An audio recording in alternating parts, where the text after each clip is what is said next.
Friedrich Nietzsche, he is one of the most important figures when it comes to nihilism, right?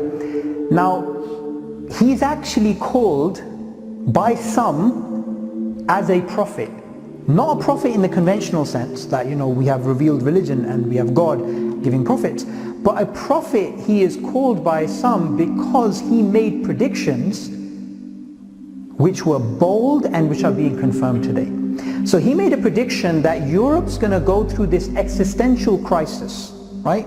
Now about 100 years ago, more than 100 years ago, when he was alive and he was writing, and he gives the parable of the madman, right?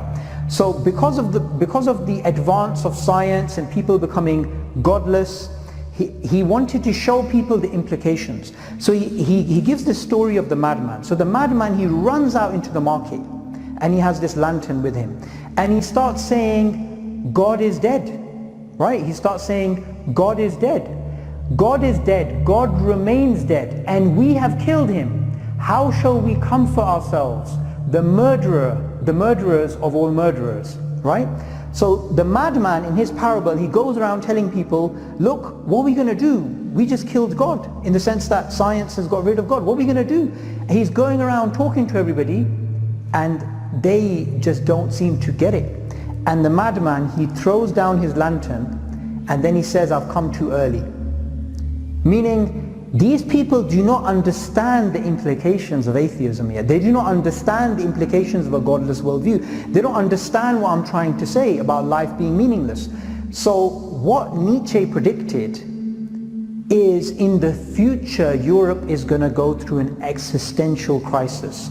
And if you read the works of prominent atheist academics, whether they are even popularizers like Sam Harris, who's now speaking about spirituality, or Douglas Murray, who's speaking about the need for faith, you are seeing that Europeans and European civilizations and people from that part, from the Western world, are starting to realize we need meaning, we need purpose, we need value, we need these actual things.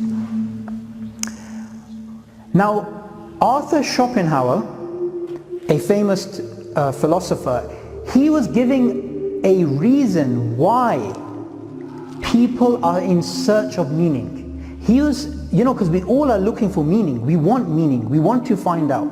So he had this formula for why people are looking for meaning, and why, regardless of everything you have in your life, you are going to search for meaning. What he said is that there are two factors which every single human being, including myself and everybody in this room, will go through. These two factors make it so that we have to look for purpose. We have to look for meaning, we have to look for value. What he said is that suffering coupled with death, the inevitable death which is going to come, makes us look for meaning. That's why we look for meaning. We look for meaning because we want to live a life that's bearable, and we want to look forward to something. We want to look forward to another world, or like in Nietzsche, he calls this like the true world, right? So there's another world apart from this world, and this world is, say, inferior and that world is greater. Whatever you go through in this life, if you finally get to another world, all of what you go through in this life doesn't matter.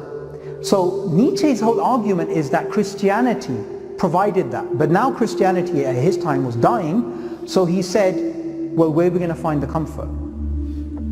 What's interesting about this is that when we start to think about the implications of a hardcore materialistic, naturalistic worldview, the implications are scary. They're actually scary, and they're actually something that you start to realize why Nietzsche was going through so much pain, and why philosophers who recognize the problem of nihilism, why they are in so much trauma. Consider this. We have, anyone know who that is? Lenin, right? So we have Lenin. Now on the left, that's not Lenin, that's a mannequin, right? On the right, that's Lenin. Now, I just want you to consider something. If somebody goes up to the man on the left, the mannequin on the left, and just takes a sledgehammer, right, and whacks Lenin's mannequin on the head. And the same thing happens, somebody from the crowd comes up to the real living Lenin while he's alive and hits him with a sledgehammer. Both case scenarios, there's a sledgehammer and it's being smacked into the head of either the mannequin or into the real person. Is there a difference between the two? Raise your hands if you think there's a difference between the live specimen and the mannequin. Right? Even with Lenin, even with a character as nasty as that, we would recognize, no, there is a difference. But I want you to imagine something.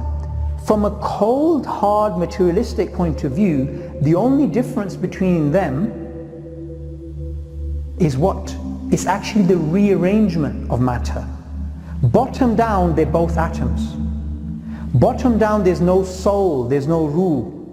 So they're both the exact same thing. So if this doesn't scare you, if this doesn't diminish you, if this doesn't devalue the human experience, then nothing else will. Which is why Nietzsche, Schopenhauer and other nihilists even alive today, they are trying to overcome nihilism, and they wanted to overcome nihilism. Some atheists are saying we account for the fact that there is no meaning is to create your own meaning. Is to say, do you know what? There's no meaning, there's no purpose, there's no value, there's none of these things, but let's just make it ourselves. In fact, for some atheists, for some nihilists who are trying to escape nihilism, they would say, look, rather than God giving us meaning, rather than God giving us value, we can actually create our own value, our own meaning, our own purpose. We don't need God for that. We can actually do it ourselves. In fact, they try and argue this is more powerful. But there's a few issues with this. One of the issues is, when we had the two-world idea, two-world as in you have this imperfect world and then you have a perfect world. So whether you had the Plato's world of forms or with Abrahamic religions, you had this lowly life and you had the next life. The people who held those views, whether it was Plato or it was an Abrahamic, the follower of an Abrahamic religion, they believed with certainty that this life is temporal and the other life is eternal. But if you make it yourself, you will know always that this is nonsense. I just made this up. Secondly, the whole charge against religion, the entire charge against religion is you just have make-belief. You just have an invented religion. How different is that from playing make-belief? It's not. It's the exact same thing. So European civilization moved away from Christianity because they said it was false. And a cause of them moving away was them accepting a scientific worldview. So if they go back to make-belief, then why don't they just go back to Christianity? And what's really interesting now is atheists are speaking about the importance of faith, as long as someone else believes. You will find atheists actually speaking about how faith is a good thing.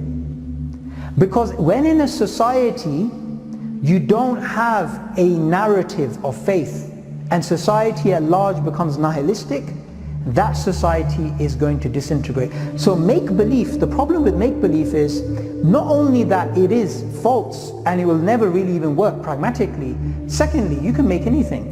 You can say, my make-belief is the purpose of life is to conquer other countries and subjugate them. My purpose of life is I'm going to study frogs for the rest of my life. I mean, you could just make up anything, and there's no way of adjudicating between what is good and what is bad. Okay, anyone guess what this solution is? Being patriotic. Fantastic, fantastic. Being patriotic. being nationalistic. Why? Because one way to give your life meaning is by connecting with something greater than yourself. So the whole idea of nationalism, of ideologies like Marxism, communism, is because you are not just an individual, but you're part of a whole. So even if you die, even if you go away, everything in your life, you're working for something that's going to carry on after you die, and you're working for a particular goal that's higher than yourself. So nationalism is something, as we know, the First World War, it had many different causes. But according to academics, something interesting also happened.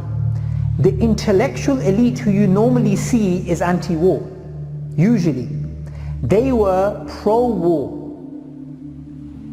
before the First World War. Not only were they pro-war, they were going through this phase of nihilism and life being empty and meaningless, and that was, according to academics, one of the causes of them being supportive of World War I. If life is meaningless, then anything really goes. You know, you have to have this thing called escapism. You have to keep yourself busy. So one of the ways that people escape nihilism on a day-to-day basis, who recognize nihilism, is by keeping themselves busy all the time, continuously busy. Those same people, if you leave them alone in a spot without their phone, without their friends, without any communication, without something to do, and they just start reflecting about their life, that's when the dark clouds of nihilism will actually hit them. Which is why people like that don't want to be on their own. They actually want to be surrounded. Now we know fascism, nationalism, and these ideologies, fundamentally, whatever you're fighting for, whatever group it is, that is again something that is purely arbitrary. You could be in one group or another. So you giving meaning to that thing it has no meaning just because you've given it meaning. So even today, if you look at the new atheist movement, if you look at the humanist movement, if you look at the feminist movement, these movements, they give a type of false meaning to the adherents, which makes life a little bit more bearable. So what's very interesting is, from a nihilistic point of view, it doesn't matter whether you're part of feminism, or whether you're part of Meminism, or whether you are a social Darwinist. It doesn't matter. Yet, it is just something to keep people busy. So this solution, we know, is definitely not a solution that we want to explore.